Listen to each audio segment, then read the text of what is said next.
I know there was some confusion last month about where to sit. Everyone is welcome to sit anywhere in the room. The tables and the chairs don't mean anything. So just some housekeeping issues. To be a District 8 Community Roundtable member, it's $20 for the entire year, and you're an identified member of our organization. And if you'd like to pay your annual dues, see Steve Bennett, our former treasurer over there. He'll be taking your payment, and also your contribution is tax deductible. He can write you a receipt that you can, present next time you file your taxes. So this is our agenda for tonight. Just a couple changes. As the steering committee came together last month, we decided we'd like to try a new feature to our agenda, which is have a discussion for members. That's another incentive to become a member, is we'll have a discussion and possibly take action on what we can do. So that's agenda item 9. And then we'll have general announcements for agenda item 10. That's for anyone, any attendee can make an announcement. So just want to share that.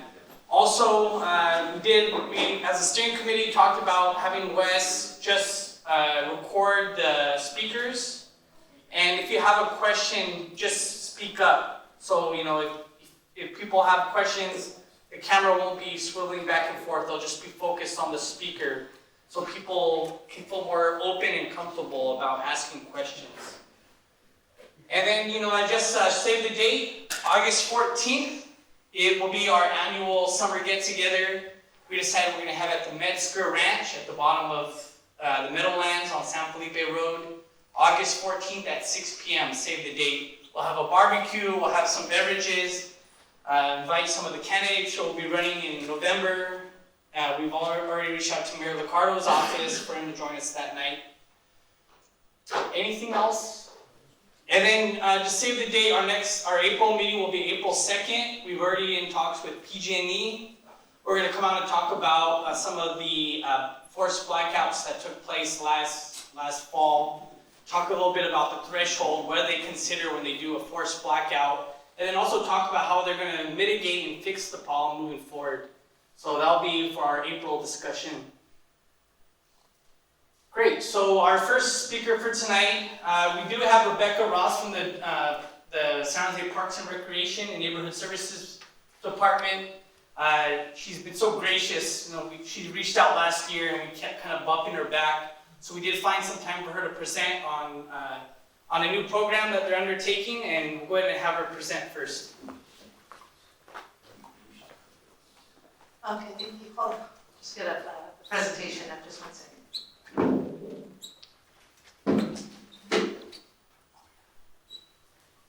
You got it?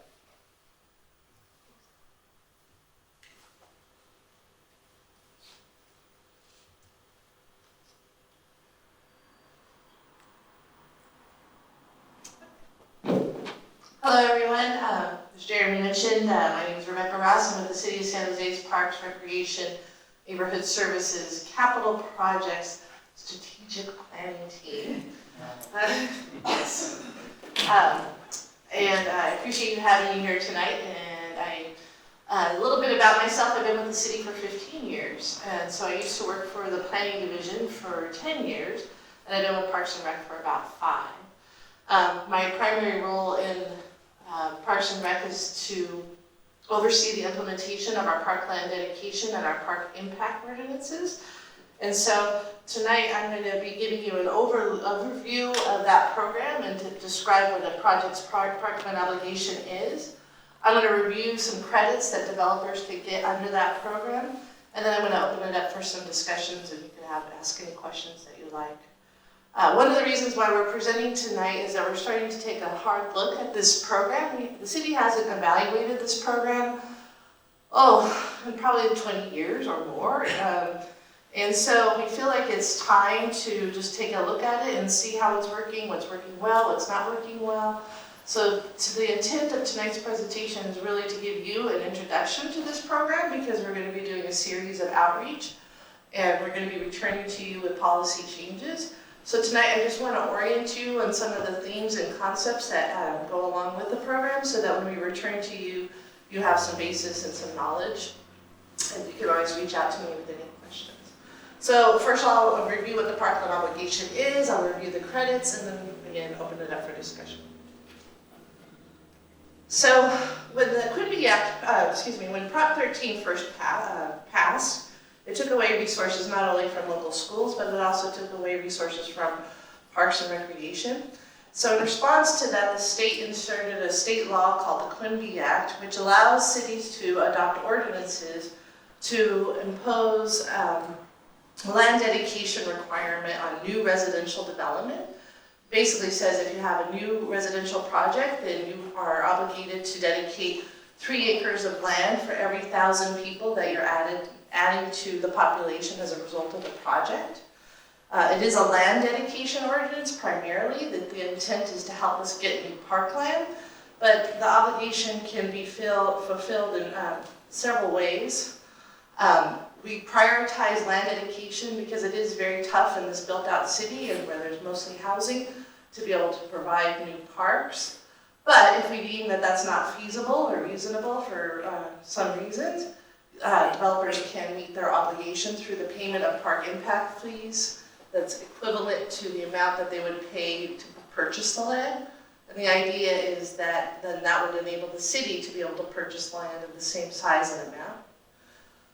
Those fees can be spent on other recreational amenities. They can be spent on trail updates. They can be spent on improvements in parks. They can also be used to build community centers. They cannot be used for operation and maintenance. If a project would like to also do an improvement in the park, they can pay for it, to replace a playground, something like that, and then that could also adhere to their parkland obligation. And sometimes we do a combination of all three where we'll get the land, the improvements, as well as payment of fees. Developers can receive credits towards their parkland obligation. There are 4 types of credits. I'm not going to go over all of them tonight. I'm mostly going to focus on the private recreation amenities because that's probably the biggest credit developers do receive. They can qualify for a credit towards their overall obligation if they provide on-site, deed-restricted, low-income, affordable housing. And I'm going to go in more detail about the private rec credits. They can get credit if there's existing units, so if you're demolishing existing units, you get credit for those, because the idea is that you were either grandfathered in before Prop 13, or you already complied with the program. And you can also get credits for stormwater detention facilities. So private recreation credits, what they primarily are amenities that are provided on site as part of a project. So like if you have an apartment building and you include a swimming pool, the idea is you're using that swimming pool as part of that project. You're not going to Ryland Park or Mayfair Community Center and using our pool, so the impact is less. That's one good example. So that's why we were able to give that credit. If you're able to provide like a picnic area or some other recreational amenity that could be open to the public or not open to the public, we recognize that lowers our impact on our recreation system. And so again, that's why we give that credit. And then to get credit, the amenities have to be open to the public during reasonable hours without any charge. The amount of credits that you can get for private recreation is up to 50% of the whole obligation. And in order to be eligible for these credits, you have to provide 2 types of amenities. I'll first talk about inactive elements, and then I'll talk about, active elements, and then I'll talk about inactive elements. Active elements are intended to be things that you find in parks. A playground, a picnic area, barbecue pits, walking areas. And projects that are 6 stories or more do not need to provide an active element to be able to qualify for the credit. This is a list of each of the credits that you can, each of the amenities that you can provide to get the credit. I'm not going to go into great detail in each of for some of the common sense ones, but let me know if you have any questions. One type of credit you can get is if you provide a tot lot or a children's play area. Tot lot, yeah. You can provide a picnic area. If you provide some benches and some tables and some barbecue pits and some trash receptacles. You can provide a hard or soft game court, so like a basketball court, or here in this case, this is a bocce ball court. You could also provide a turf playing field.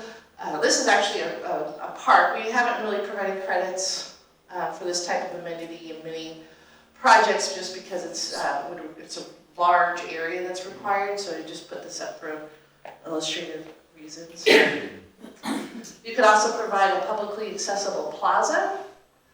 Let me get through the presentation in a minute. You can also provide a public plaza where people can come and enjoy different type of recreational activities.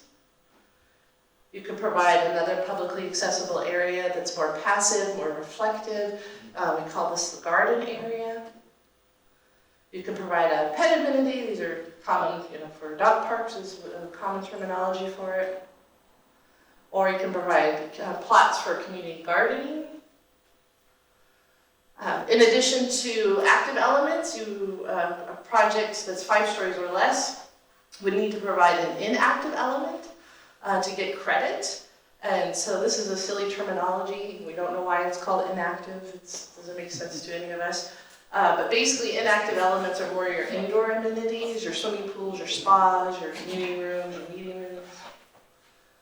And indoor or outdoor community rooms is more for like socializing, a place to gather, a place to have a party.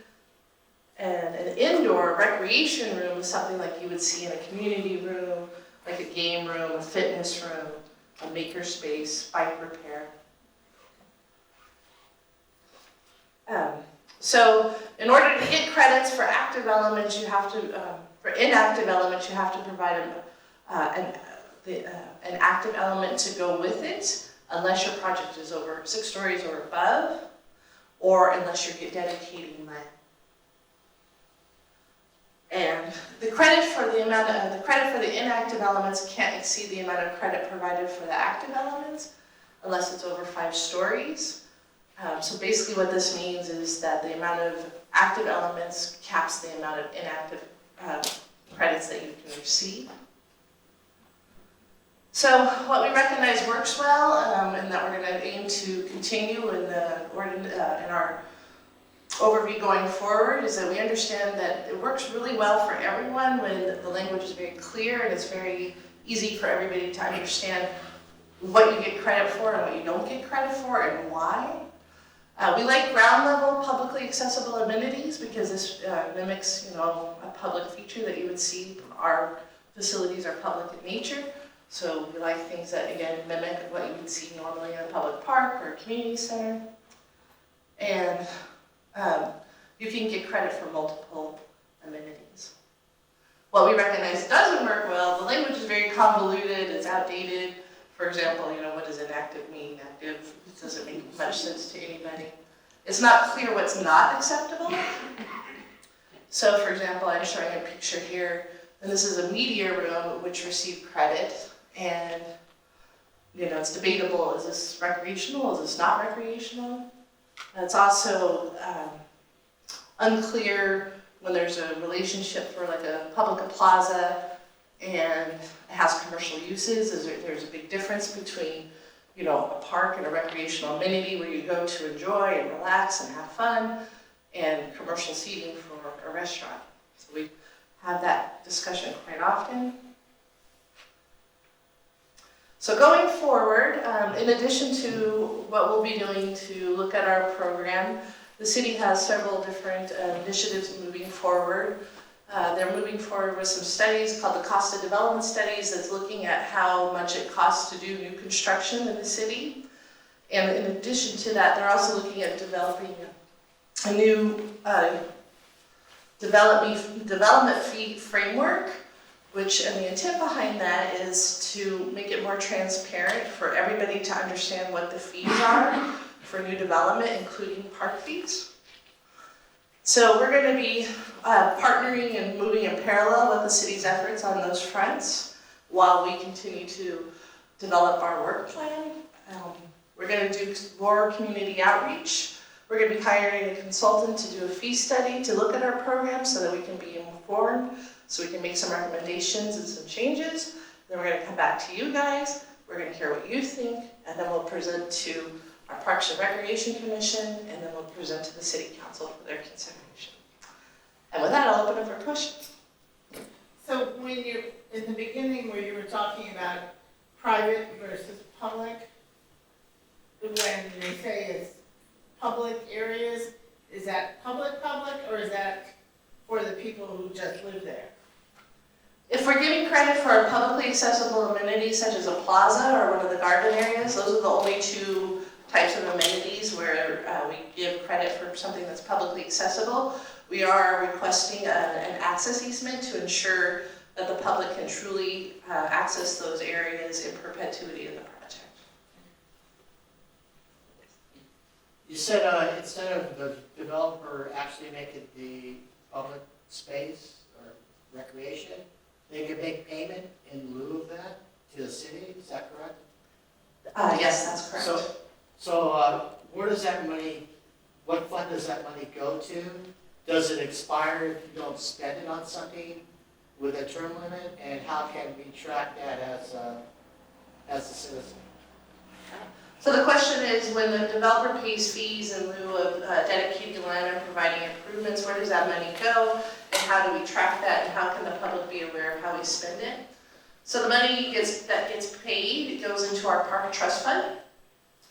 And the park trust fund is what we use to budget certain projects. The money that comes in from the developers can only be spent within a 3/4 mile radius of the project that paid the fee. If it's a neighborhood serving project, or 3 miles of a radius of the project that paid the fee if it's a community serving project.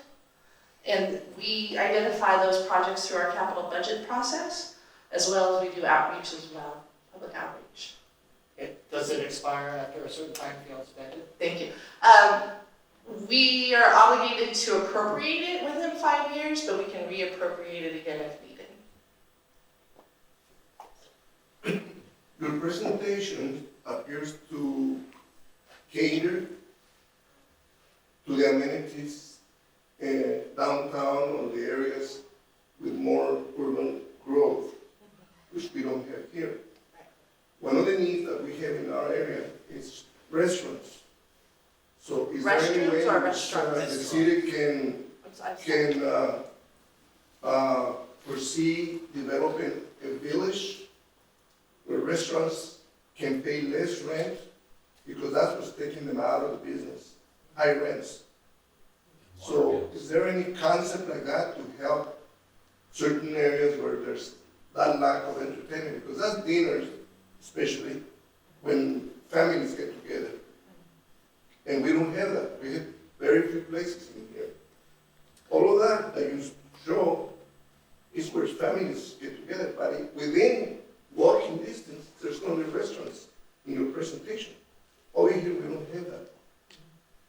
So my question is there any way where the city can see that we don't fit specific what you were presenting to us? Do you understand a Yes. concept of a possible restaurant village where there's a lot of small restaurants within a small place? Yes, so what you're talking about, so the question is, can this help address and help facilitate the growth of new restaurants and other services and not, commercial development within your area? So the simple answer is no, because this is primarily, it's a program that's designed for residential development, and Parks and Rec is not a land use authority in the typical sense that you're thinking of. So we don't have the authority to change the general plan designations or the land use designations, or to do the things that are necessary to open up the growth that you're seeking in your neighborhood. That's more of the planning, building, and code enforcement department. Okay. I have 3 more questions. We are on a bit of a can we just maybe just take one more question, and then, if other people have questions, they can maybe catch you outside or follow up your email. Okay. I'm sorry, the gentleman right here, in the black jacket. Okay. Sorry. Is part of the reason you're doing this, besides it's 20 years old, is that there's a desire to reduce the impact of fees on developers to make housing more economically viable and affordable? Because I know there was a major issue where the fees were not allowing downtown development, and the council didn't want to impose fees because it would prohibit housing. Is this part of the overall game plan to get rid of fees? There's a lot of talk about getting rid of fees. No. No, the intent is, it's not to lower the fees or get rid of the fees, not in any way, shape, or form. So I want you to also think, for now, I want you to remember that this is a land dedication ordinance. And so we primarily, we seek that land dedication so that we can help provide new facilities, park facilities or recreation facilities or trails to our community. The intent is really more to right size the program for what works and what doesn't work. And so we do have some ideas about how maybe we could expand the program so that fees paid in downtown might be able to be spent in another part of town. There's some legal nexus issues with that. So we don't know the answer to that right now, but part of this process, we're going to look into those types of solutions. We're also looking into seeing if we can accept different types of parcels or improvements to provide pocket parks or other recreational amenities as part of this. But no, it's not our intent to get rid of the fees by any way or to change, to get rid of the obligation. Great. All right, thank you. Thank you again. I left copies of the presentation up here on the table, and then the last slide has my contact information, and Jeremy can connect you to me as well. So if you think of any follow-up questions, I'm always happy to have a phone call, or I prefer phone calls, but you can also email them if you like. Thank you. Thank you, Rebecca. We'll go ahead and just keep the agenda moving. So our next speaker is Police Chief Garcia. I'll read just a very brief bio from the San Jose PD website. Police Chief Eddie Garcia was born in San Juan, Puerto Rico, and at a young age, his family moved to San Jose, California. Eddie has a bachelor's degree from the Union Institute and University and was hired in February of 1992 to the San Jose Police Department, where he worked as the patrol division and was then selected to work the narcotics enforcement team. Fast forward to 2016, then Assistant Chief Garcia assumed the role as acting Chief of Police on January 19th upon the retirement of former Chief Larry Esquivel, and was confirmed as Chief of Police on March 1st, 2016. And last week I was at La Raza Roundtable for work, and he was the guest speaker, and we had a really great discussion about, when he came to the department in 1992, they just really didn't teach about, why, maybe certain communities really feel the way they feel about police departments and police in general, and how, in his time as chief, he's really working to help shift the culture and, make policing for the community more holistic and, building that bridge with the community. I thought it was a really, really great discussion. So I'll just go ahead and like to introduce Police Chief Garcia.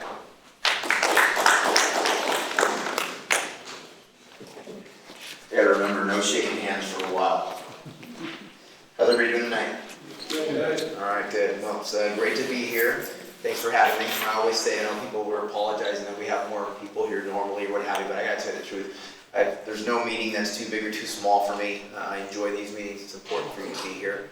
Important for me to be here, for us to be here, for you to see your police department. So I want to give a brief overview and get to your question, but what I want to always do on these types of meetings, I know there can be some frustration in the community oftentimes regarding public safety issues, and I always want to kind of couch the conversation If you've heard me speak before, like it or not, I'm honest, right? And what I mean by honest is I don't come to community meetings and promise something that I know that I can't deliver later on, only to get out of here without getting yelled at. You can yell at me all you want, but I'm very honest and very upfront about how we're policing this city. In order to have a conversation, you all need to know where we've been, where we're at now, and where we're going, particularly when it comes to staffing as a police department. And really take an appreciation of what the men and women of this police department do.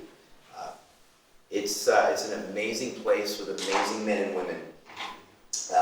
Obviously covering a city of 181 square miles and about 1.1 million people. So the most important thing when we start talking about is where we're at staffing wise, right? So our authorized staffing levels are 1,151. That's authorized, 1,151. Today, I have about 1,149 because we've lost a couple kids in the academy. I have 148 of those individuals are in training. And the reason I call them kids every once in a while is because with every academy class that graduates, I was hired in 1992, and as these academy classes are graduating, every time I ask them who wasn't born yet in 1992, at least half, if not 70% of these academy classes are raising their hands. So making me feel really, really old, but it's great having them, and it's a great shot in the arm. But again, we got to remember that 1151 number, and we'll get back to that. We've been able to turn the corner. There's no doubt about it. Obviously the new Measure B, which helped fund and increase the authorized staffing levels from 1109 to 1151, was huge. And obviously the new Measure F, which is a collaborative approach to pension reform, and that was a big issue, and that was the reason we were dying on the vine. These were two crucial mayor-led measures that without which we would have been dead in the water. We truly would have. But we're not where we want to be yet. And that's a recurring theme. We're not where we want to be yet. From a recruiting perspective, this department's always sold itself. Nothing beats the police work of this city. Again, I was a 21-year-old kid in 1992 when I was cruising and roaming the streets, and I'm living a dream. Good days, bad days, what have you. As Josh had mentioned, when we talk about I was born in Puerto Rico, right? I learned how to speak English in San Jose. My family did entirely. So, this means this city special to me. And so it's nice to have been here this long. This community support that we get is really crucial. This is my 5th year as chief. I'm in my 5th year as chief now. And I got to tell you, and I'm already chief, so I'm not saying for any of this other reason, and there's no council members that are here, okay? But I got to tell you the truth that we have arguably probably the most supportive council and mayor that I think any major city police chief can have. And I mean that sincerely. I have been blessed with 2 amazing city managers, Roberto Duenas, who actually appointed me, and then now Dave Sykes. They're absolutely fantastic. We are in good hands. The city managers are unbelievable. They're supportive, and I got to tell you, that relationship hasn't always existed, and it exists now. Today's police officers, they look, because a lot of other agencies are trying to hire police officers, they look at that. They look at the relationships between the police department and their city leaders and their community, and they look at that. And they don't want to work in a caustic environment. I always, I'll be honest with you, so I think this is later on, but I'll just say it now, that, in every academy we have about 40 to 50 people in each academy, and probably about 10 of them are from New York City. They're from New York. Now, in New York, they have their employment issues. It's very difficult to become a police officer in New York. But when these kids decide that they're going to pick up where they're at in New York City and move all the way cross country to here to start a new life, we're doing something special here. Now, not just the police department, but from a community perspective, we're doing something special here. And that's something that we need to be proud of as a community. I believe in proactive police work. The police officers, we want to take the bad guy or gal off the street. I give my police officers 2 goals. Okay, the 2 goals overarching are we're going to take the criminal element off the street. But the second goal, which is just as important, is that we're also going to build strong community relationships and build trust. And those two things aren't mutually exclusive. There's some police departments and some other places that want to just take the criminal element off the street and ignore building strong communities. There's some departments that want to build strong communities but ignore the fact that we have to take the criminal element off the street. And we're doing both, and we have to do both. You know, I encourage the officers to do that. I'm a big, big proponent of taking illegally possessed guns off the street. Big proponent of that. Illegally possessed guns by criminals off the streets of San Jose. Now, please understand what I'm saying, okay? Illegally possessed guns. I'm not talking about, our lawful residents. I'm talking about criminals who are in possession of illegal firearms. Every firearm we take off the street is an assault with a deadly weapon. That didn't happen. It's a homicide. That didn't happen. It's a mom that's not crying because of their child that got shot. And that's one thing that our officers do on a regular basis. And you know what? When I was a younger officer, I wanted to do that. That's what made me excited to come to work. That's what I wanted to do. But what also pumps me up as a chief is that officers are coming up with community trust and engagement ideas. I mean, these very same officers that at night are taking these guns off the street, in the morning, they're reading books to kids. On weekends, they're taking kids, they're taking kids camping. Those same officers are doing it both. Now, we graduate 3 academies a year. We have 2 academies that are currently in training now. There's 46 that just had their midterm in Academy 37. 7 female officers in that academy class, which we're very proud of because we need to bolster up our female officers. There's 42 in Academy 38 that just started a few weeks ago. And then we're hiring laterals. What a lateral is a police officer that works for another agency that says, hey, you know what, I like what they're doing in San Jose. Let me try to go work there. And then they come back, and then they come work for our agency. Why is this important? Why am I telling you this? Because while we are the 10th largest city in the nation, and we're authorized 1,151 sworn positions, this is the appreciation that I have in my men and women that put this uniform on every day. The city of Austin, which is the 11th largest city in the country, they have 1,900 police officers. San Francisco, right up, which is not in the top 10, they have 2,100 police officers. San Diego, 1,800. Matter of fact, the other day before I did a community meeting, the city of Dallas, Texas, is the 9th largest city in the country, just one up above us. They have 3,200 police officers. Now, I tell you this for a reason. It has nothing to do with feeling sorry for ourselves because we have a job to do. But our overall Part 1 crimes, okay, Part 1 crimes are defined as homicide, rape, robbery, aggravated assault, burglary, larceny, auto theft. Okay, those are the big numbers that get sent out. Our overall Part 1 crimes modestly reduced from 2018 to 2019 by 1.5%.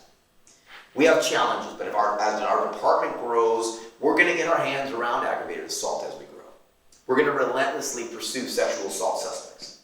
But we've also had successes. Citywide, robbery went down year to year 15%.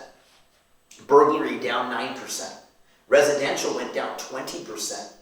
As a matter of fact, since we made a conscious effort to reduce burglaries in the city, in the last 5 years, residential burglary citywide has gone down 40%. Now listen, if anybody in this room, I'll tell you this, if you've been a victim of burglary, my heart is with you. There is nobody that wants to do more for you than the men and women that wear this uniform. But what I will tell you is that we respond to adversity very, very well. In this district, and I'll tell you one more thing, the auto theft actually went down 21% citywide as well. In District Paul, which is where we are at here, overall Part 1 crimes reduced in this area by 10%, 2018 to 2019. Now, we had challenges. Aggravated assault went up in certain parts of the district. Sexual assault went up a little bit in certain parts of the district. But we had successes. Robbery went down 7%. Burglary went down 18%. Larceny and theft went down 8%. And auto theft went down 22% in 2019. Now, that didn't happen by accident.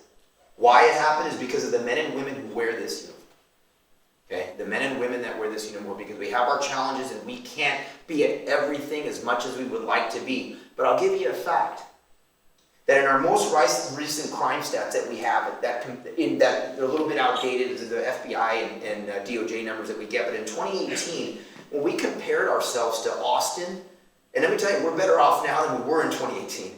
When we compare ourselves to Austin, Boston, Charlotte, Mecklenburg, Denver, Houston, Los Angeles, Phoenix, Portland, San Antonio, San Diego, San Francisco, and Seattle, if you average out all those cities' crime rates, we're 31% below the average crime rate of those cities. And although this, again, it won't assuage anyone who's been victimized of crime, I truly empathize with our victims. We all do. But no one wishes we could do more than your officers. But San Jose still remains one of the safest, largest cities in this country. And why? Because of the men and women that risk their lives for you every day. And one of the things that we look about when we say we're at 1,151 officers now, who think we're a bigger city now than we were in 2009, right? Would we all agree? Yes? Okay. In 2009, we had nearly 1,400 officers. In 2009, with a smaller city. Today, with a larger city, we have 1,151. So I say that just because when we talk about the issues that we'll get through, but we got to get through them together. There's some things that we're dealing with, our quality of life issues. When we talk about the crime that emanates emanates from our homeless encampments from time to time. Now listen, I'm not going to criminalize homelessness, okay? Because being homeless is not a crime, okay? But a criminal is a criminal. Okay, and there is an element in that community, just like there's elements in house communities that need to get attention. Because you know what? Our homeless community that are not criminals need protection as well. Our patch says the city of San Jose. It doesn't say the city of San Jose whose house. They need protection as well. And so while we have units that will impact, we have a unit that impacts those type of environments to keep our unhoused safe as well as our other communities safe. I'll tell you this, one of the things when people ask me, what would you do with more officers? Well, let me give you an example. Our street crimes unit that we just reestablished, that deals with more quality of life issues. In a little over a year of bringing them back, they've made 234 felony arrests, 822 misdemeanor arrests, 178 muni code citations, 80 prostitution arrests, 247 parole or probation searches. They've served 292 warrants, 12 firearms seized, and recovered 72 stolen vehicles. Statistics are pretty impressive, yes? Do you know how many officers are in that unit? Any guesses? 5. You know what? You guys are both. You guys have heard me before. That's 6 officers in a sergeant. So when you ask me what we can do, where the heart of this police department is, if we had the staffing, I tell you what. And I'm under no misinformation. I know when I give those numbers out, I'm not asking, nor do I ever expect the city that we're going to have 3,200 police officers. I don't even expect the city that we're going to have 1,800 police officers someday. Yeah, there's probably some people back at the police department getting mad at me for saying that. But we need to be realistic. But I'll tell you what, 1,400, 1,500 officers in the city would be amazing. I tell you what, if we had 1,500 police officers in the city, we not only would be one of the safest, largest cities in this country, we would be one of the safest, largest cities in the Milky Way galaxy. I mean, we know how to do more with less than any other agency around. We know how to have cut the fat in this department to make sure that we put our officers where we need them. And so that's the thing. We need to grow, but we need to grow responsibly. Although we have issues, we're going to work with you to resolve them. You live in one of the safest areas in one of the safest, largest cities in this country. We have issues and we're going to work through it. But we're not perfect. We're going to make mistakes. I have another presentation, as Josh was talking about the myriad of programs we're doing. And I will tell you this, if you went to inside SJPD, if you went to inside SJPD, you would see every program that we're doing for outreach in our community.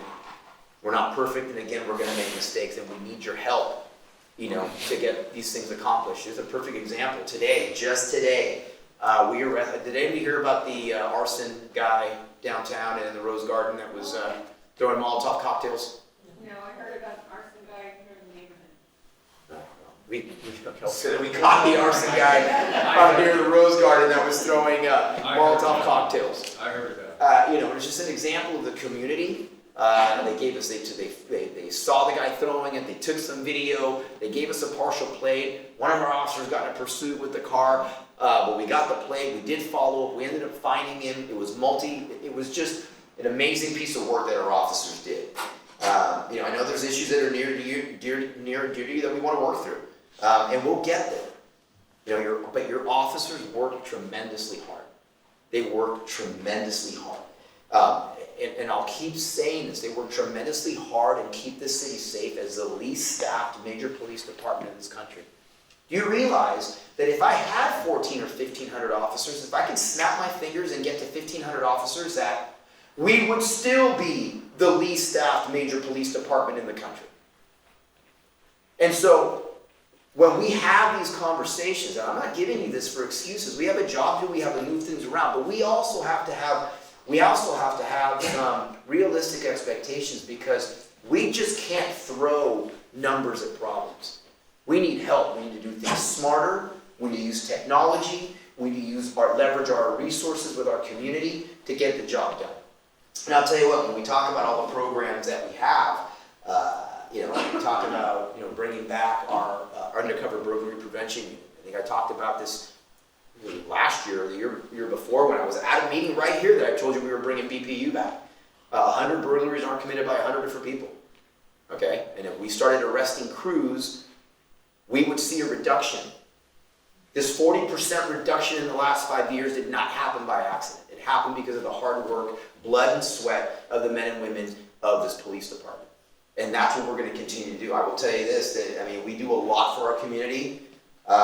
There is no greater friend of the righteous, but there is no greater enemy to the individuals that want to do our communities harm. There isn't. I'm proud of this police department. I'm proud of the men and women. You have an unbelievable crime prevention unit as well. I know Sandra's going to be talking soon. We couldn't do it without their help. Some of the best programs we have in this city are because of the individuals in our crime prevention unit. That's why we know what we're doing. That's why I can sit here and tell you honestly that with 1,500 police officers, as we keep rising, that we will be where we want to be. Because I know someone's going to have a question as to what I think the proper staffing level for the department is, I'm sure. You know, so with that, I know you probably have some questions, so why don't we just open up some questions? Yeah, and I'll just go ahead and add, so, you know, I just politely ask, don't front load your questions with, you know, a bunch of fodder. I think just so we can have more questions asked, if you would just get to your question when you ask. Yes, sir. Yeah, considering the staffing from the past to now, because they're expecting you to do more with less, and obviously you're doing the job, and I'd like to commend Officer Garcia and Sergeant Cal in this district. He's worked with us a lot.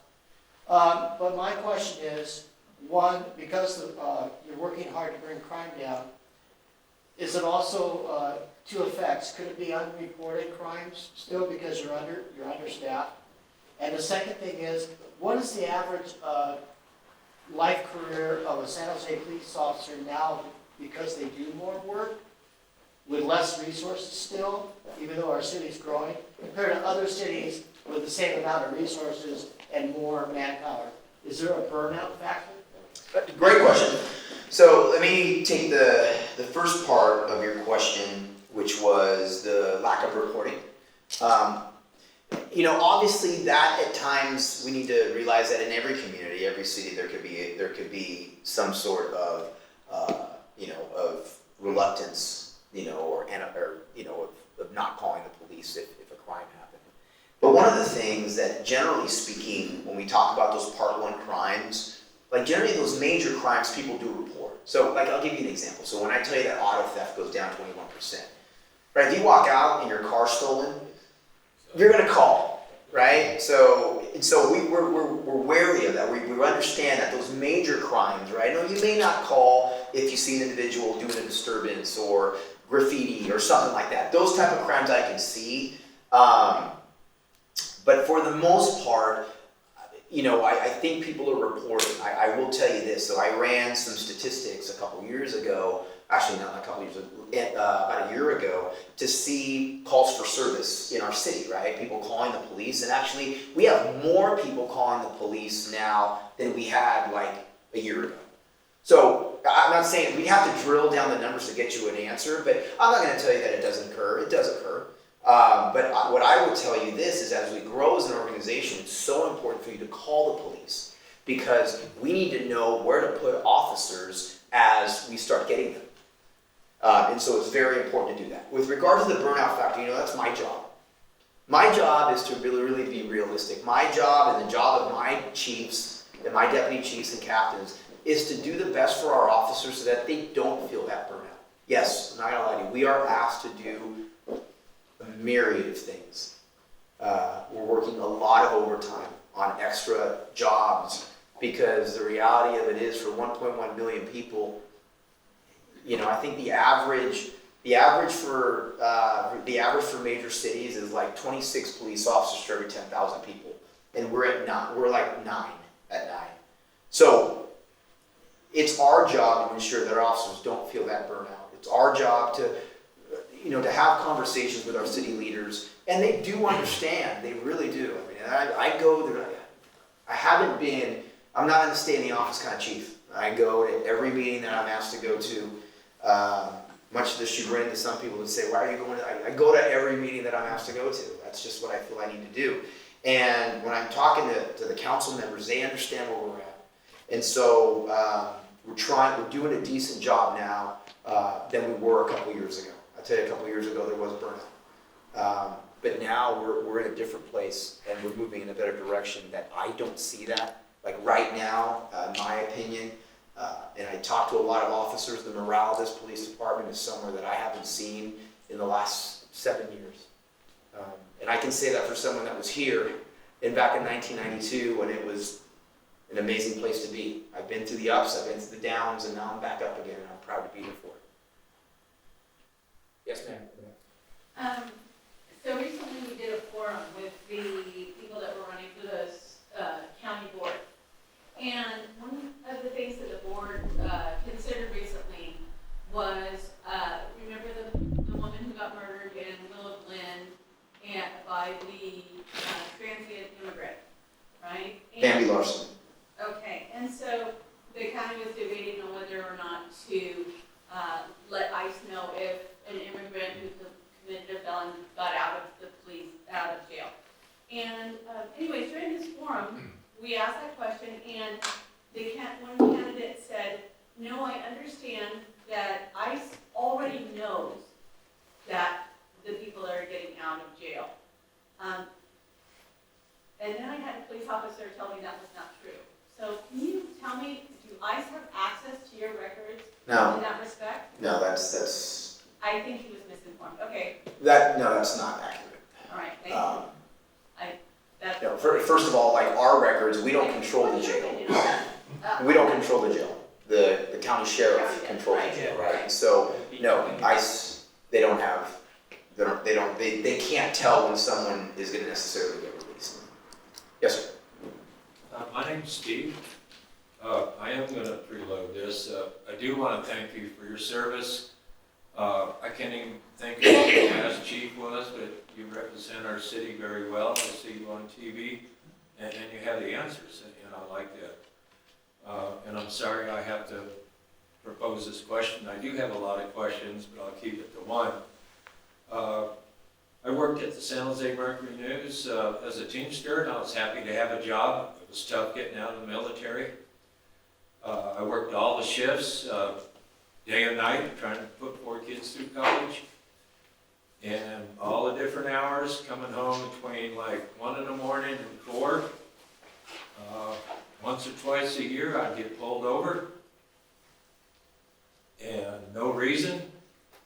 I made sure my taillights and everything always was good. And I kind of compared that to stop and frisk.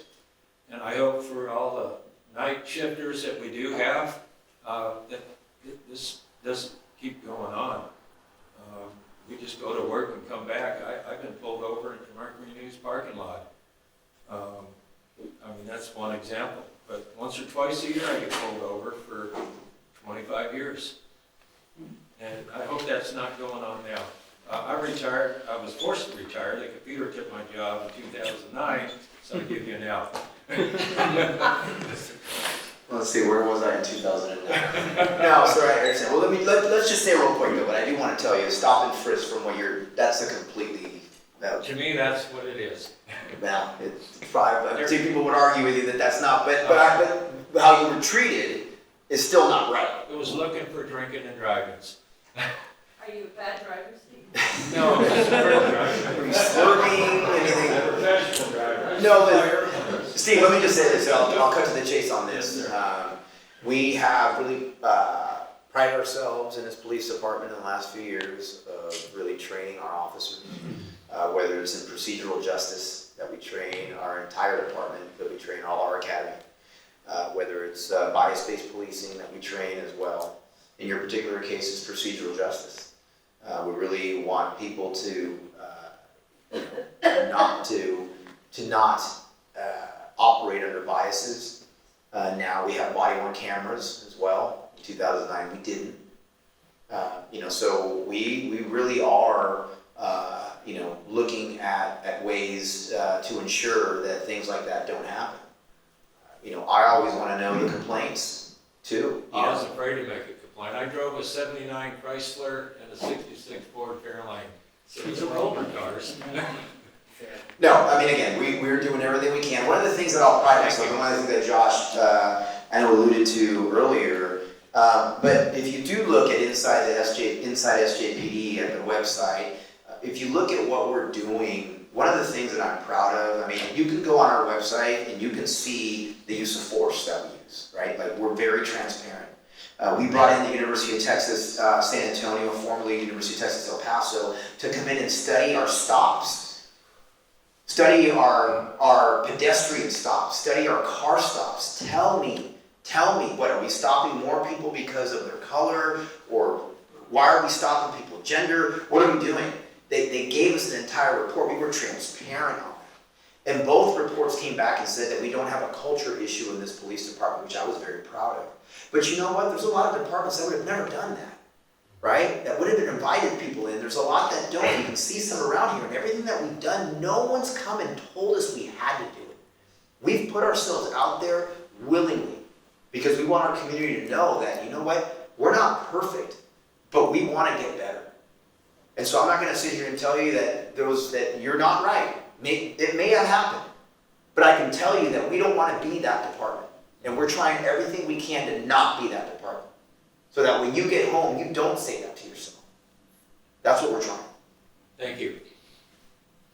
Yes, sir.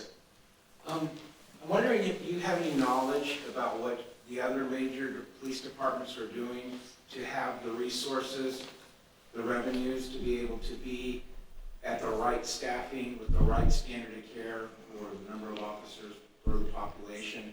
Are they using parcel taxes? Are they having other special fees? And what are we doing about getting the revenue to get you where you need to be?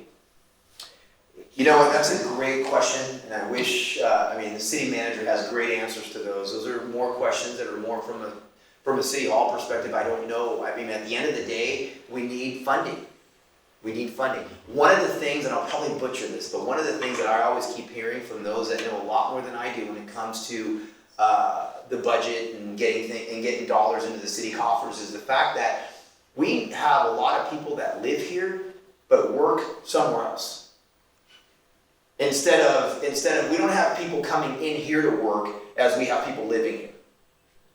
And so that's when you look at other big cities, they live there and work there. Right? Or people are going to work there. We struggle in San Jose in that area. We have a lot of people that live here but don't work here.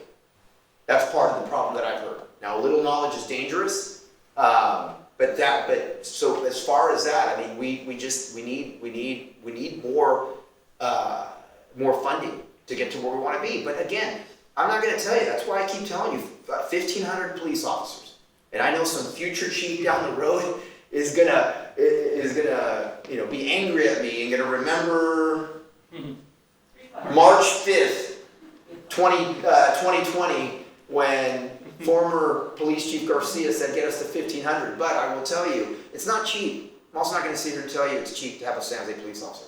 It's expensive, okay? But that's where we need to be. But it's a good question. But there's so many different parts of that question that it's just difficult for me to answer that. What I'm struck by is we're getting asked every 6 months for a new tax for something else. And I'm wondering why we're not having a tax to get the revenue we need to get the job done on something so basic as law enforcement. You introduced me to the concept of the bear cap, which I had next door through a long process. So I know we need resources, but there doesn't seem to be any discussion of a tax to get the resources to do what you need to do. Like ZIP. I wish I had the answers. I really do. I wish. I know public safety is the most important. I mean, it's imperative to have. When you retire, run for council. Yes, sir. In the back.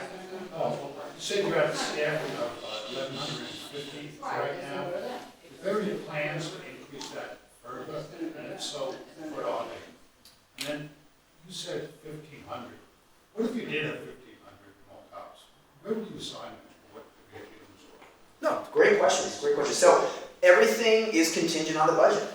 Like right now, the reality, we have 3 academies a year. Okay, so normally the average academy size is 45. Okay, we retire about 90 people a year. So 2 of those academies just cover the attrition of retirements. It's that 3rd academy that's crucial to then it's like the 1 step back, 2 steps forward, right? That's what that 3rd academy does. Right now, I know the mayor's budget message is going to be released tomorrow, and now as we're getting the budget season, if we don't get funded for new positions, we may not be able to have next June's academy. So if we don't get funded for new officer positions, the June 2021 academy is in jeopardy. And so hopefully that's not going to happen. But funding is what we're going to need to continue to grow. Now, when we talk about getting 1,500 officers now remember, in 2009, in a much smaller city, we had 1,400 officers. But what I will tell you, I'll be very honest, and I mean no disrespect to people that love horses in this room, but we used to have a horse mounting unit that I think had 8 officers and a sergeant. People have asked me many times, when are you going to bring the horse mounting unit back? And I look at them very nicely and I say, never.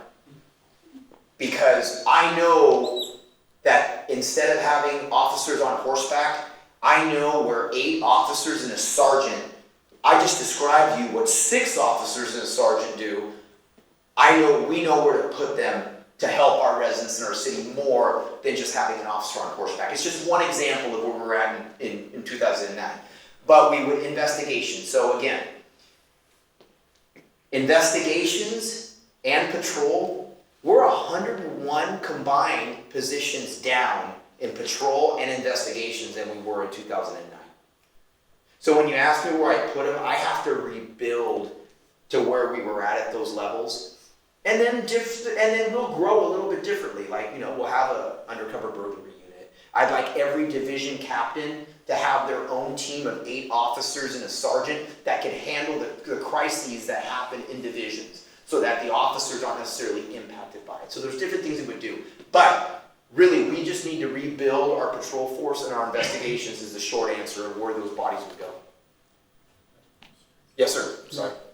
I guess this kind of came up during the election, and there's the POA. I never heard of them before, but they became front and center during the District 8, city council things. And I don't know what's your relationship with the POA, and it seems like some of the things that kind of came out were very prejudicial and very almost borderline unethical in terms of the way they portrayed the opponent.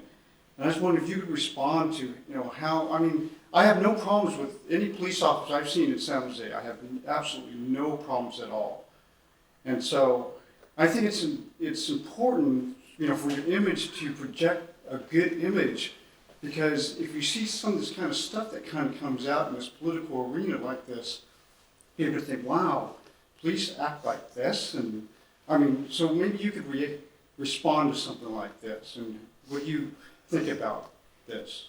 You know what I'm talking about, right? No, I know exactly what you're talking about, but here's the reality. The police union is completely separate from the police department and police administration. Mm-hmm. And so we have to keep repeating that. They do things, they're a political body. That's what police union, any union, that's what they do. And for whatever reason, they do what they do. There's not a lot of things that I can control when it comes to their messaging. Now, I'll tell you this in the same vein, I have a great rapport with my union. When we talk about... Are you a part of that union? No. Management. Imagine. But in any event, I have a great rapport with my police union. I will tell you this, for that part that people look at and it's polarizing, I can tell you there's a lot of reforms that we've put in this police department, from use of force reforms, from how we investigate use of force, trainings that we've done, a lot of the initiatives that I've spoken about that we're doing to make this police department better and in line with best practices as far as how we treat our community when it comes to policing issues. They've been nothing but helpful. A union that could have drugged their heels and made my reforms a lot more difficult to achieve. So I know what people see publicly. I get what you're saying. I understand how some people can view that. But I can tell you that a lot of the things that happen that you don't see, that I have a lot of respect for with my union. And they defend their officers. And that's what the police union does.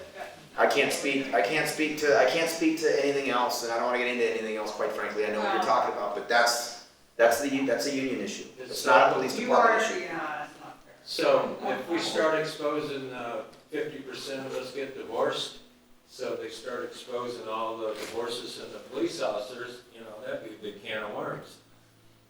Listen, I know it's the elephant in the room, but again, I'm not going to address it anymore. To be honest with you, that's a union issue. I can't discuss it. We'll take one or two more questions. Yes, sir. Quick question. I wonder if you're going to talk about the neighborhood watch program. We're going to. That's crime prevention. We're going to talk about it in depth. All right. So, one more question. Yeah. How about a comment? I want to give a public service announcement regarding police officers. So I call 911 periodically, maybe once every 2 months, because of what I hear where I am. And so anyways, I call when I hear this one particular case. I heard this man out screaming, yelling, "I'm going to kill you all," whatever, right? So I call 911 and they say, "Okay, if we have any questions, can we contact you?" And I say, "Sure," thinking if the police officer wants to knock on my door right then. I was called 2 years later and got subpoenaed 2 years later. So this is my public service announcement, apparently, that I guess you have to say, no, you cannot call me back if you don't want to get subpoenaed 2 years later. I was shocked, quite frankly. I don't know your case specifically, but that certainly does. So I guess my question would be, if we don't want to take the chance of getting subpoenaed or our name public when we call 911, is there something specific we should say that we need to remain anonymous? Or You can just tell that to the dispatcher. just that? Okay, are we good? Okay. So that's a dispatcher. But I'm not gonna lie to you. It depends too. I'd be lying to you. I was a homicide investigator for a while. If you're calling and you want to remain anonymous, and then it ends up being that something serious happened, someone may call you on the phone. They're probably not going to come to your house. That's not going to completely. It's not going to completely stop from someone trying to contact you if it's something major. But you would get a choice. Well, ultimately, in the end, you always have a choice whether to be a witness or not. But I'm not going to. But the point that I'm saying to you is that a detective, if it's something major that you're calling about, I would actually be disappointed if that detective didn't try to reach out to you some way, somehow. I mean, whether it'd be via phone, obviously I'm not gonna come in uniform and knock on your door. But it's a possibility. It's always a possibility. But if it's a minor thing, you want to remain anonymous, odds are no one's going to come to you. Great. Okay, again, you know what? Thank you for having me. I really appreciate it.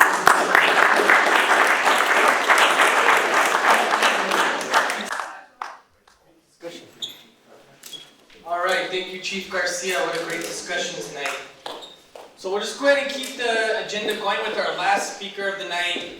We have from San Jose PD Crime Prevention Unit, Sandra Garcia, who's going to lead a presentation on the Neighborhood Watch program. So, Yeah, I'm just getting my computer up right now. Thank you, Jeremy. sure. And for the record, yes, for those recording, I am Jeremy for the record, not Joshua. You're the better looking one. Exactly. So you didn't have to pay me to say that, But I can't, nobody can correct the chief, I mean. right? If you stuck around, I guess. I know you had to get out. Oh, wait, it did it. Oh, there it is. Okay, so I'm gonna try to make this short and sweet. Do I need the microphone? It's up to you. Sure. Okay, we'll see. So I don't have to strain my voice. Now, my name's Sandra Garcia. I work for the San Jose Police Department Crime Prevention Unit. I'm gonna try to make it within 45 minutes because this presentation is usually about 2 hours long. All right, Nancy? That's about 2 hours long, so I'm condensing it. So I'm not gonna go much in depth, but for you to think about maybe possibly bringing it to your block. That's what we want, okay? So, and we've been on a roll lately in this district. In Paul, we have actually been getting a few a month, so thank you very much. Now, what does crime prevention do? I'm going to give you just a general, just really quickly. We do health resource fairs. We do coffee with a cop, okay? When that goes up, we do National Night Out. That's our Super Bowl right there. It's the first Tuesday of the month of August. So if you're interested, we do have National Night Out events. The website is almost up. It'll be up in April. And we also do presentations for schools, for seniors. We do neighborhood watches. We do all kinds of different presentations that they're up there. So Neighborhood Watch, Business Watch, Identity Theft, Senior Safety. We did a really good senior safety at the Mormon Church about a month ago, and very informative. Drug and gang awareness, and we do active shooters, which is for the places of worship. If you're a nonprofit, we do those for you guys. Digital and internet safety, as well as bullying and cyberbullying and teen dating. Now, Neighborhood Watch is to build those partnerships, not only just with you, but with your local police enforcement. And we give you those resources as well as you have the option to have counsel show up if you choose to, okay? It's a choice.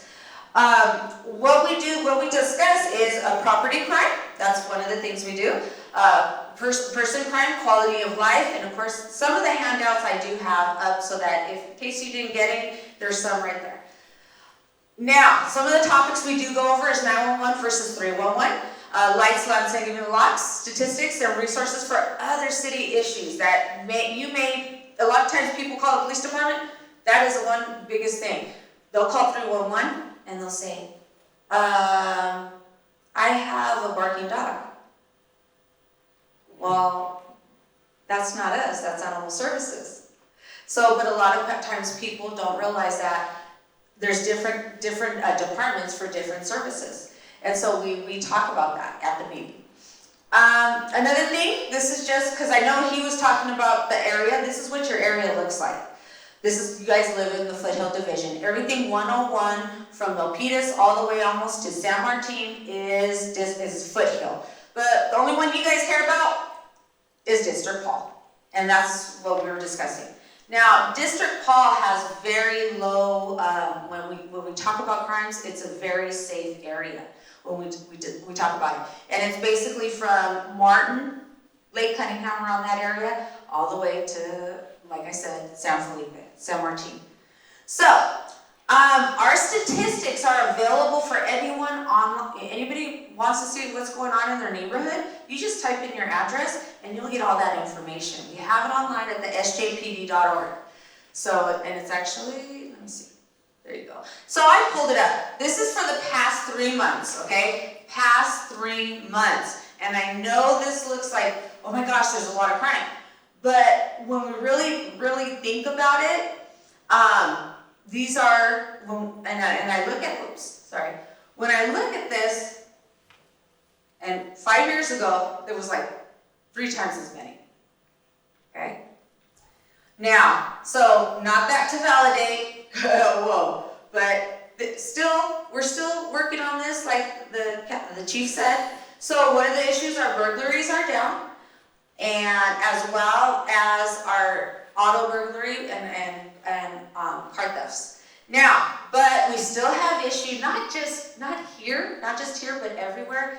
And also, you can receive alerts. So you can do it daily. I do not recommend that because your phone's going to be going off all the time.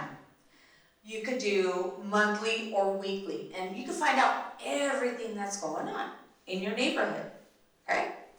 So usually the closer you get to the freeway, because of the easy access, the entrances and the exits and the freeways, you're going to see more crime towards those areas. Okay? Now, and then also for some of us that loves charts and pie charts and statistics, it does break it down, and vehicle thefts and break-ins, and this is why when we talk about crime, one of the issues that we have in this neighborhood, and every neighborhood all throughout San Jose, is the vehicle break-ins and the auto thefts. Okay, we do have a good retrieval rate of the cars when they are stolen. But when it comes to burglary of cars, a lot of your items do not get returned. So how do you not make yourself a victim? And I'll talk about that. So if you notice, most of it is vehicle thefts and break-ins. And then we got burglary right here. And then we got larceny here. So just so that you know, okay? Questions? Yes, sir. Yes, Steve. Oh, thank you. You might make it a point, my car got stolen, but like 2 weeks before, I just put the front license plate on because my son gave it to me. Uh-huh. And Milpitas found it 10 days later. How'd you find it? License plate readers. Yes. So if I didn't have a front plate on there, they might have not have seen it. That's all I had to say. Well, technically, we're supposed to have, was it the Ford Fairlane, or what did you have? No, this is a 97 Acura that I drive today. Oh, yeah. Okay, don't get me started on the most stolen cars. If you have a Honda Civic, sell them. It's parked in the garage now and it has a club on it. Yes, ma'am. Obviously, we have tons of car break-ins in this area, all daily. Well, Daily car break-ins. Is there, and you look on Nextdoor, and nothing's ever done about any of them. Is there a threshold of property that's stolen that the police department will ignore? Is there a certain threshold that you just will ignore it unless it's over that threshold to look at it? No. No. We don't have thresholds. We look at those. We take those seriously.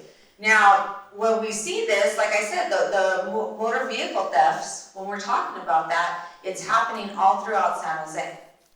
The break-ins are a little bit different, okay? So the break-ins are they're stealing stuff from inside your cars.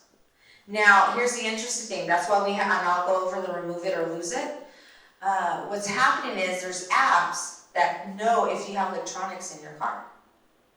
And so sometimes they're stealing the whole car. Sometimes they're just breaking into the car to get those electronics. And so what we're telling everybody, and that's why I have the remove it or lose it, is, remove all your items from your car. And where is the safest place to put our car? The garage. The garage. Only in America do we put our $50,000 car outside and our junk in the garage. Okay? And I'm a victim of that right there. I have too much junk in my garage. Only one car fits.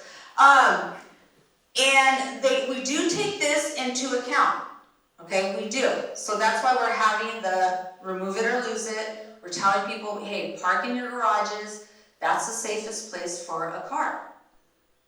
So, you know, and most car break-ins, okay, most car break-ins are between the hours of 10 p.m. and in the morning.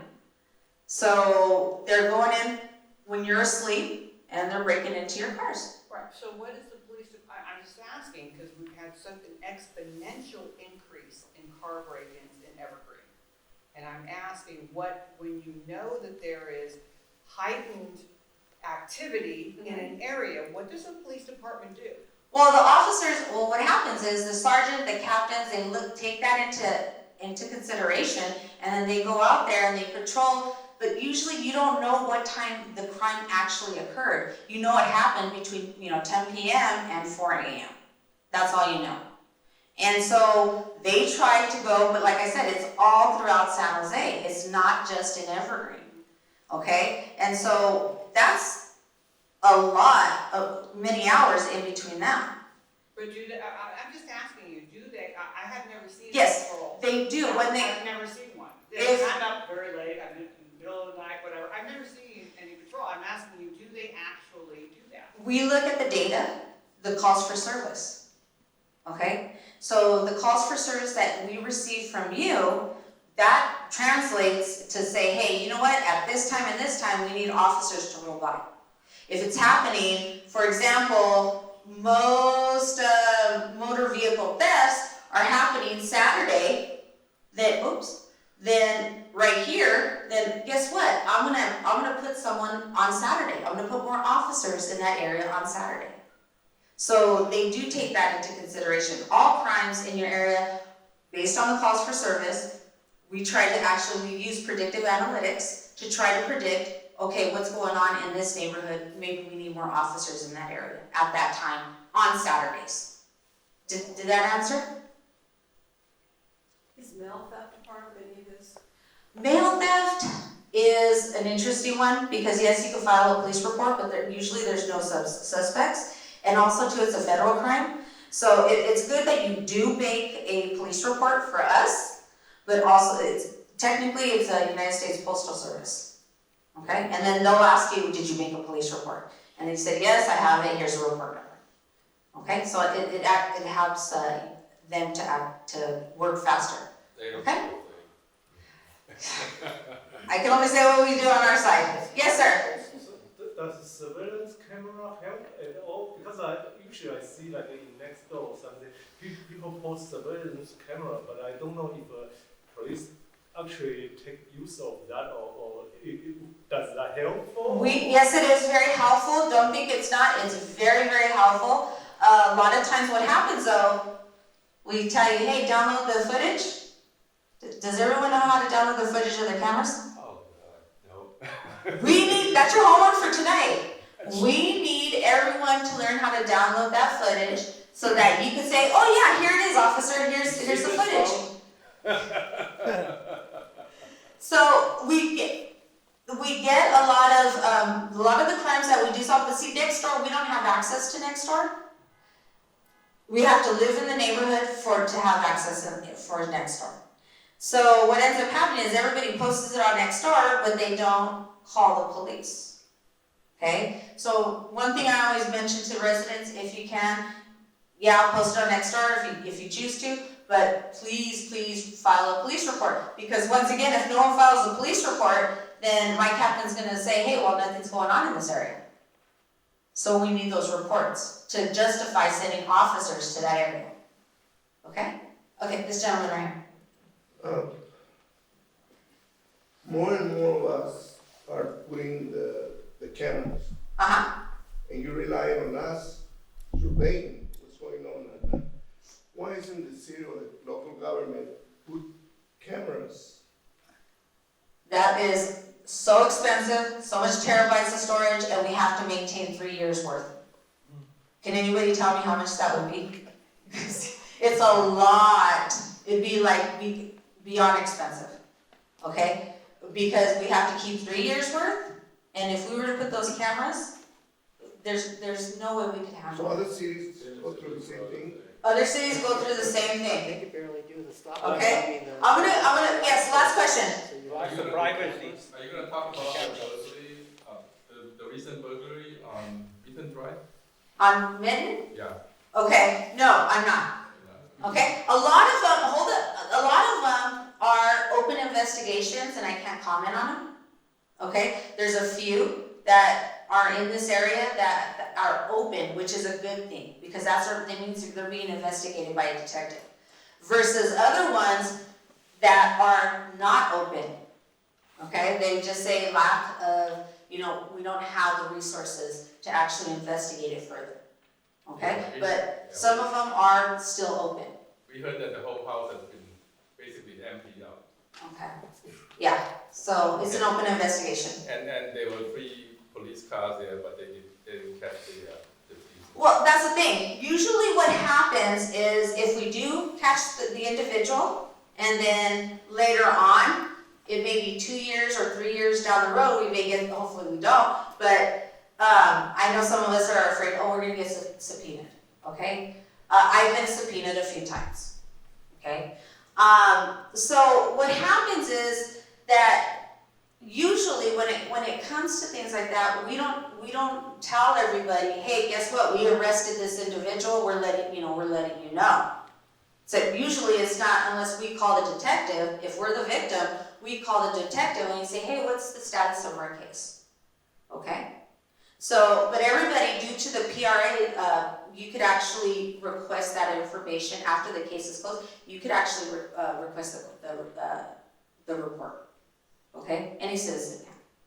Okay. Now, one thing I do want to mention. Okay, so 911 emergency, threat to life or property in progress. But with cell phones, we got to be a little extra careful. 408-277-8911. So I do have it on that handout that says an important phone numbers list. It is there. So please, please, please input that onto your cell phones. Now the reason why we say that is because you may live close to the freeway. If you live by the ranch, okay, chances are you're going to get California Highway Patrol. I'll let you guys see that for a little. How much time do I have? About 15 minutes. Okay. And then we also, this is something new, this is something soft, okay? Not text 911. You can actually text 911 in emergency. Call if you can, text if you can, okay? Call if you can, text if you can. The papers that I'm discussing right now, they look like this. And if not, they're at the table right here, okay? Now, so we have this rolling out. It's a very soft rollout. We're still working on the kinks. But if you get the text 911 is not available, it's not available in your area. But throughout the city of San Jose, it is, okay? But I just want you to make sure if you go to Milpitas and click text 911, it ain't gonna happen, okay? And then we have the non-emergency. This is for property crimes. This is after the fact. This is after the person has left. This is also nuisances, like loud music, okay? That would be 311. And I love it because people always ask me, oh, well, it takes a half hour to get to 311. How many have called 911 or 311? Last night, you're closed at 5. No, they are. So we are working on that right now. We've heard you. The city is working on a solution as we speak. Okay? The city of San Jose. We're trying to get those calls that you get the proper service that you deserve. Okay? So we are working on that. But I always say if it's a property crime with no suspects, sjpd.org. You can file a report online. Okay? Instead of waiting a half hour to file that police report. Okay? But once again, the city is working on it. We've heard you. And I hated spending a half hour waiting to file a police report too. Okay? Now, for neighborhood watch. Now, understand this is a condensed version. I'm not going to go into much detail, but what we talk about in the neighborhood watch is the 3 L's. Neighborhood watch, we want you to get to know your neighbors. Because what's happening is, you go to work, go home. Go to work, go home. Go to work, go home. And we don't know who our neighbors are in front of us, on the side of us, or behind us. And so what Neighborhood Watch does is gather everybody so that they have a sense of community. that they are looking out for each other, that they are taking care of each other. And that's what we're hoping this will do. But we also go to under preventive measures. So lights, we talk about lights. My house looks like a landing strip. Okay? It does. I mean, you can see it. At night, it's a landing strip. Very bright. I actually turned off the light on the sign. Now it's a motion detector because my neighbor complained. She says, it goes off all, it's too loud, it's too bright, blah, blah, blah. And I said, okay, I respect that. No big deal. But you want your neighbors to see what's going on around your house. And that's why it's good to have a bright house.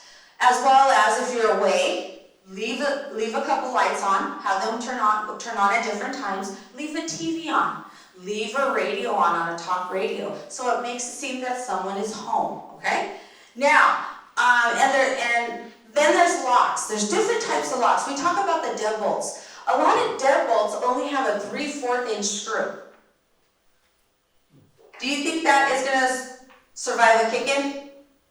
If someone goes up to the door and kicks it in? No. So one of the things we do recommend for the neighbor to watch is to actually put a longer screw, okay? 2/3 to 3/4 inch, okay? A little bit bigger, 2 inches to 3 3/4 inch screws. The bigger the screw, the better, so that when someone tries to kick it in, it's gonna take a while, okay, to kick in. When we talk about locks, we talk about a lot of times what they do. A lot of burglars, what they do is they knock on the door to see if someone's home. And then if they don't get a response, they go around the side gate. Or they jump over your fence, because it's easy to jump over. Now, so whenever I go to a house, I always look, well, how can I break into this house? And right away I could tell, okay, they have the garbage cans right next to the gate, I can jump over. Okay? There's just little things here and there. Or there's no lock on the side gate, and I walk right through. And then they go through the back, and then they kick open or break open the sliding door. And the first place they go, Nancy, she knows this, where's the first place they go when they break into your house? Master bedroom. Master bedroom. And then they go to your closet where you have your safe. Everybody puts their safe in the master bedroom closet. Okay? Put it somewhere else. Be creative. Okay? So make sure you have those locks on the side gate. Make sure you have extra locks possibly on your windows or sliding doors. Okay? Because a sliding door, there's pins locks, there's step locks where you can prevent them from opening those doors. You can even use a dowel and put it in the track of the windows or the sliding doors so they don't open it. Because I can tell you right now, it's very easy to break in through a sliding door. Now, if you have a lot of beautiful windows, has anybody heard of hurricane glass?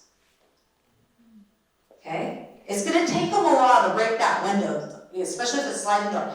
Hurricane glass, you can get it from various construction stores, or you can have it personally installed. Okay? It's up to you. And you put those on the windows, it's going to take a while for them to actually break it. Okay? Now, that's lots. And then landscaping. Landscaping is very important. I always love sharing this story. Real quick, Robert, right there on Martin and Mount Pleasant Road. The guy robbed the 7-Eleven. And he was jumping from backyard to backyard to backyard to backyard, and then he got stuck. There's a house on Mount Kenya and Rocky Mountain Drive that has a southwestern theme. Cactuses on the side. He was stuck. There was nowhere he was going, and that's how they caught him. And think about, and if you type in, you go on the internet and you type in defensible plants, you'll see all these different plants. Bougainvilleas, okay? There's tons. And you place them in places, for example, I live behind the creek, I have bougainvilleas all on my fence. Why? Because I don't want someone jumping over that fence. And then they're going to meet my beautiful German Shepherd.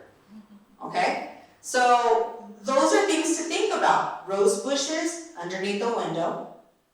Those are other things. Now, as well as keeping the landscaping, homes that have overgrown landscaping give burglars a place to hide. So what we try to do is, trim that landscaping. I had a neighborhood watch, and all the trees were low hanging. So the neighbors couldn't see what was going on in the other neighbor's house. And so nobody knows if someone's breaking into that house or not. Because the trees were so, I mean, literally, they were like, the branches were like as tall as me. I'm like, what the heck? This needs to be cut. This needs to be trimmed. And so that was one of the recommendations I made for that neighborhood. Now, do you know what I'm talking about? No? Okay. So we talk about the landscape. We also talk about the numbers. Show us those numbers on your homes. In cases of emergency, we need to see those numbers. We need to see 1, 2, 3, 4 Canyon Hills Drive. Okay, we need to see those numbers out there for emergency services to get to you quickly if there's an emergency. Okay? Now, cameras. Okay? Like I said, Fremont Police actually has a wonderful PowerPoint on where to place the cameras. Okay? But some of the things you have to think about is where are you going to place them? Okay? Where are you going to place those cameras? As well as please, please, please learn how to download that footage. Okay? Learn how to download that footage. Now, other things. This is with vehicle security that we're talking about. So safest place to park a garage or car is in the garage. That's what we want you guys to do. Backing in those cars. Because if I back in that car, I'm going to be, when I'm driving out, am I going to be able to see everybody? Yeah. Okay. So that's what I want. Now, park, if you go to different places, park in well-lit areas so you're aware of your surroundings. Be alert when walking to your car and have your keys in hand. I always see that one woman going to her car, looking through her purse, and she's not aware of everyone around her. Okay? Or I'll see a guy with his AirPods on, his headphones, on his phone, walking to his car. And the first thing I think is, ooh, potential victim. And I feel like, don't do that. Okay? And it's hard because everybody's like this, right? No one's paying attention to their surroundings. We have to still pay attention to our surroundings. Beware of panhandlers, as well as when going to a gas station. Like I said, I go during the day and I go during busy hours where there's someone walking around in a yellow vest. That's all I gotta say about that. But I don't go to places where I know there's an individual that's locked away. I don't. Okay?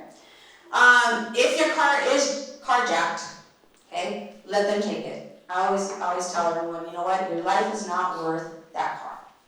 Okay? Nor is, if someone breaks into your house. Most burglars just want to grab your stuff and take off.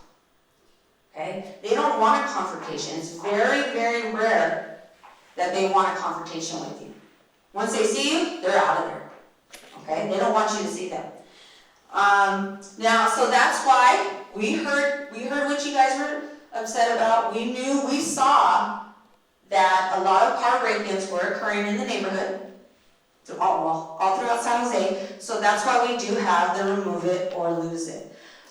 So we do have a couple of what you should do, like parking your car in the garage, putting those belongings, those electronics, don't leave them in your cars. I had a friend who actually, her toilet paper, Costco toilet paper, this is a few years back, but she had the big old thing of Costco toilet paper, and someone came in, broke her window and stole it. But to someone, they needed it.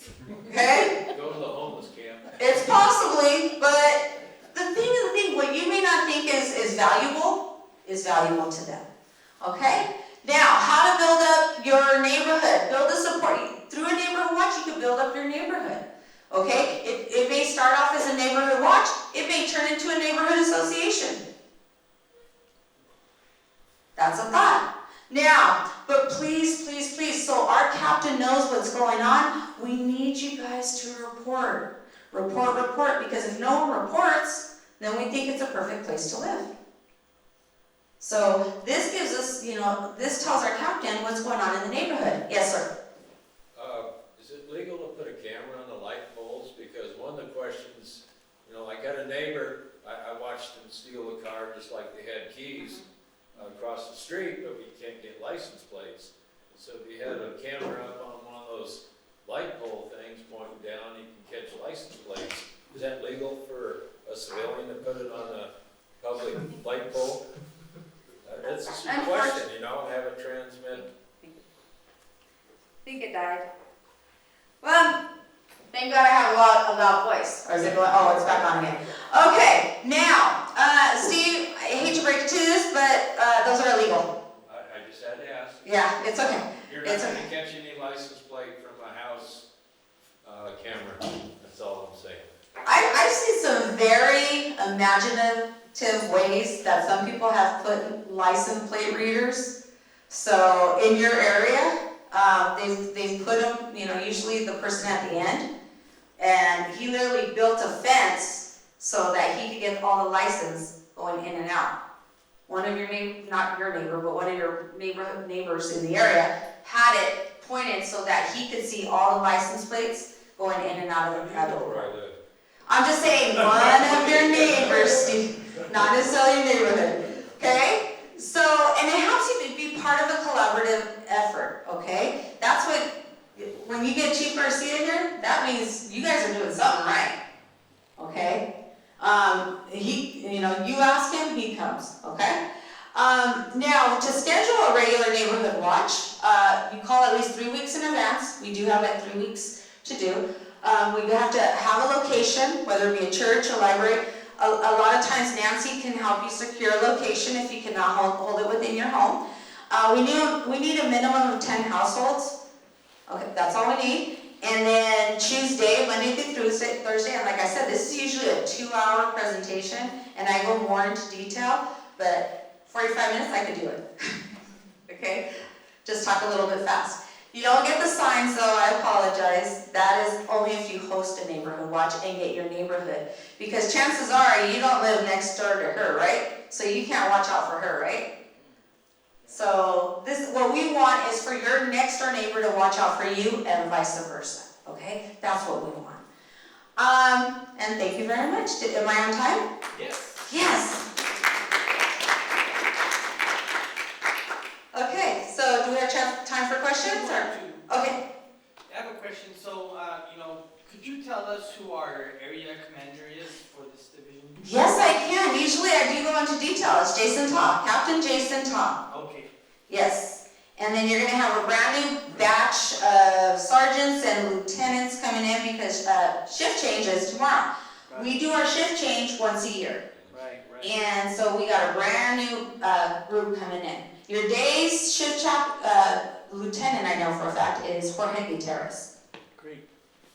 Yeah, well, in the past we've invited the area commander or our local lieutenant to come and give a public safety update at every meeting. And maybe I could reach out after this week and just maybe ask for the contact information. I have this information. Oh, you do? Yeah, I do too. So, and he's Jason.Taw, San Jose, Oh, got it. CA.gov. Yeah, right. You could find out anybody in the city with that, I'm just saying. With that, yeah. Is he available to speak to on the phone? Jason Taw? He has a few times. I've heard him actually, stop at a meeting and talk to residents, yes. T-O-C-K? TA. Jason.Taw, T-A.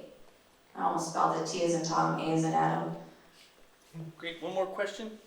Any more questions? Yes, sir. Actually, we're talking about license plate readers. I noticed that, I'm just wondering whether you happen to know, is the police department enforcing that license plates be placed on the front of the car? I know a few officers that do enforce that because it is a law that you're supposed to have a front plate and a back plate. Okay? But is it policy within the? It is policy. To do that, right? Yes. Very good. Thank you. You're welcome. Thank you. Nancy, you're on. Great. Thank you, Sandra. Yeah. And if you have any other questions, feel free to reach out to her or talk to her tonight.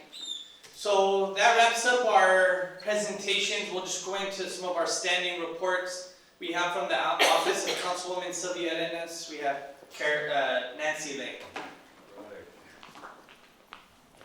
Thank you. Hi everyone, my name is Nancy Lay with the Office of Councilmember Sylvia Arenas. Some quick updates from her office is, as Sandra was mentioning, we do attend every time that there is a neighborhood watch in District 8. Sandra's team is really awesome to loop us in, and typically someone from our staff or the council member oftentimes has also come out to these neighborhood watch meetings, and we are strongly encouraging them because the best way to curb crime and prevent crime from happening in our neighborhoods is getting to know our neighbors, getting to know who belongs in the neighborhood and when something is out of the ordinary in the neighborhood. So that's one of the first steps that we always encourage. In this area here, we have an emerging neighborhood association that started from a neighborhood watch.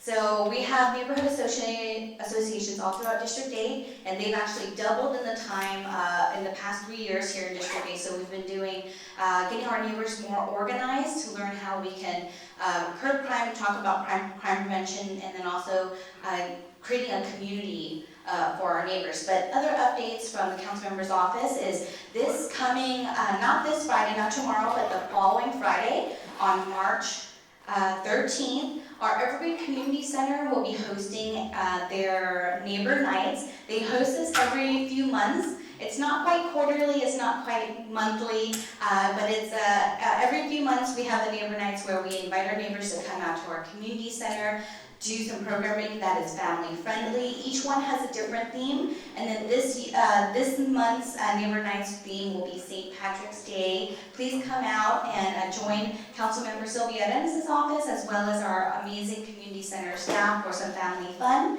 We also have a grand opening of the Arcadia Ball Fields in District 8 later this month. I was told the grand opening date is March 28th. And the timing, I'm not quite sure yet, but once we have all the information, I'll be sure to send it over to Jeremy and he can shoot it out to the group too. Last week, City Council had their council priority setting session, and that's where once a year the City Council has nominations that are proposed by the council members on for each district, where they have ideas on how we can improve services at the city level for our residents, and how we prioritize the work and the resources that we have at the city for the most pressing issues. So it's a very extensive list. I won't read it back out to you, but it is available, and I can also send the link over to Jeremy to also share that as well with the members. If anyone has any questions, I'll be around afterwards to help answer anything. Thank you, everyone. Great. Thank you, Nancy. We also have Tevu Quinn from Office of Supervisor Dave Cortese has an announcement. Good evening. This is our 16 years. So please save the date for the Sacramento bus trip. It's on May 20. Every year it's a free trip, and we provide lunch too. So we go to Sacramento to advocate for education. Please save the date, May 20. And I have the flyer right here. I would like to share to the group. Thank you. Great. Thank you, Tevu.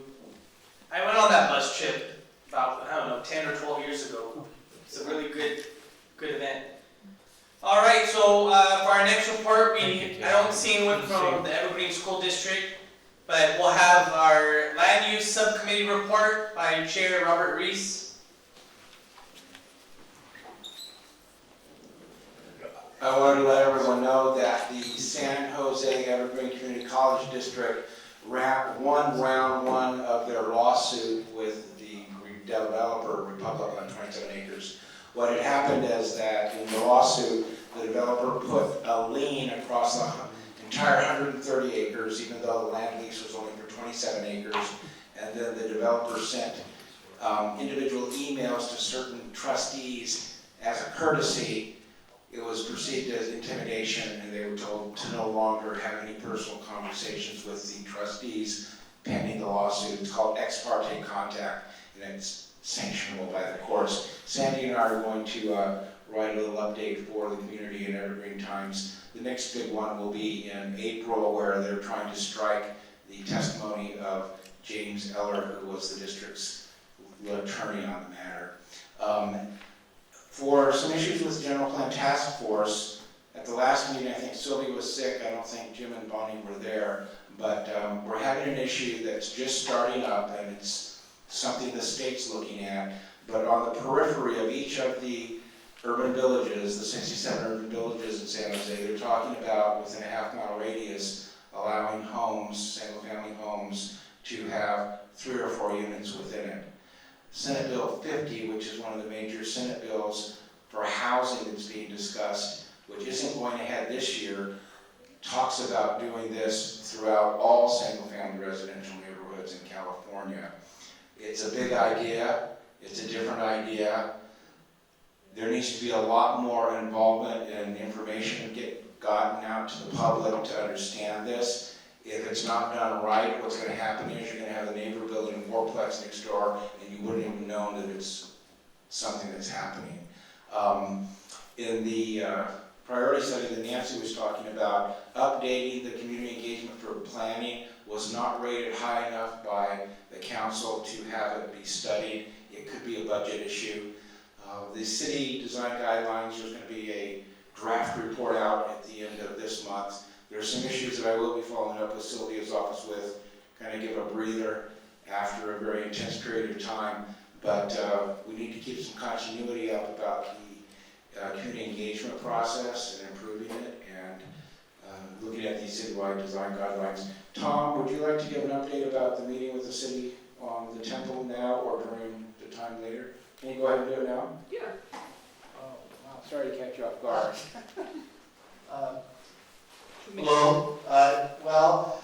We had a meeting last week with Sylvia and the planning department and some other advisors. Nancy was there. And basically they went through the process and gave us a sort of the timeline for things to go. And it seems that overall they're very conscious of our concerns. We're, as usual, we're pushing the fact the underground garage, you're just trying to put a round peg in a square hole, or whatever, however you say that. So we're for everything, fine to have the temple, but that underground garage is just a fly in the soup. And they seem to understand that. I think Sylvia's office, plus I think the developers are getting that message too. The planning department has put the project on a kind of a high visibility to keep track of it, and so we're really happy with that. So right now we're a little bit of a hiatus because they're going to the CUP review. There's like 45 days or so, but they still have to get back to the developers on things that they didn't fill out correctly, and there's a review process for that. They can also appeal. So there's a little bit of a hiatus right now, so we're kind of not really having any meetings as of right now, but we are still very much engaged with Sylvia's office, and we're keeping track of everything, and if anything big develops, we'll have a meeting, but we don't want to burn you out on meetings if there's not an issue. Yes, Steve? I feel for it. I mean, I'm not sure how I'd feel. I have this in front of back of my house. I don't understand this underground parking thing. Where do you propose they park? In the neighborhoods? I'm just throwing that out. Well, the thing is, if they don't have the underground parking, one of their options is they need to use what they have above ground to cut down on the size of the facility to accommodate the parking. So that's what we would like them to do. I'm just saying it'll spill out into the neighborhood. Well, but also, yeah, they will fill out into the neighbor. But if there's parking above ground, that impact of the neighborhood will be a lot less. I'm sorry, I'm getting that wrong. So there are different views on that, because I think when we talk to the planning commission and we've kind of heard the thing, to them, I don't want to say them in a negative way, but that's kind of mitigating the parking problem. So they see it from that perspective. They say that, well, gee, wouldn't underground parking benefit you guys because they're not going to overflow into your neighborhood? And we're saying, well, but then you got to look at the